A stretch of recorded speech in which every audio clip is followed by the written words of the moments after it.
আজ বানালাম মিষ্টির দোকানের মতো একদম পারফেক্ট গোলাপ জামুন মিষ্টি। তার জন্য একটা থালার মধ্যে খোয়া ক্ষীর নিয়ে খুব ভালো করে হাত দিয়ে ডলে ডলে একদম ক্রিমের মতো করে নিয়েছি, যাতে কোনো রকম দলা দলা ভাব না থাকে। তারপরে 250 দুধকে ছানা কেটে সেই ছানাটাকেও খুব ভালো করে ডলে ক্রিমের মতো তৈরি করে ছানা আর খোয়া ক্ষীরটাকেও একসাথে খুব ভালো করে মাখিয়ে নিয়েছি। তারপরে 4 চামচ ময়দা, সামান্য একটু বেকিং পাউডার দিয়ে খুব ভালো করে মাখিয়ে একটা ডো তৈরি করে নিয়েছি। ডোটাকে ঢাকা দিয়ে এখন রেখে দিয়েছি যাতে শক্ত না হয়ে যায়। এখন চিনি শিরা তৈরি করার জন্য 2 বাটি চিনি, 1 বাটি জল, এলাচ দিয়ে খুব ভালো করে 2 মিনিট জাল করে নিয়েছি। যে ডোটা তৈরি করেছিলাম সেখান থেকে একই সমান করে লেচি কেটে নিয়েছি।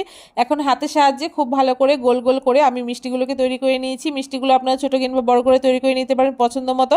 এখন কড়াইতে তেল দিয়ে হালকা একটু গরম হয়ে যাওয়ার পরে এক এক করে মিষ্টিগুলো দেবো আর একটা চামচের সাহায্যে ব্যবহার করে নাড়তে থাকবো। যখন মিষ্টিগুলো গোল্ডেন ব্রাউন কালার চলে আসবে তখন উষ্ণ গরম শিরার মধ্যে মিষ্টিগুলোকে দিয়ে 2 ঘন্টার জন্য ঢাকা দিয়ে রেখে দেবো। আর 2 ঘন্টা পরে আমাদের মিষ্টিগুলো খাওয়ার জন্য একদম তৈরি।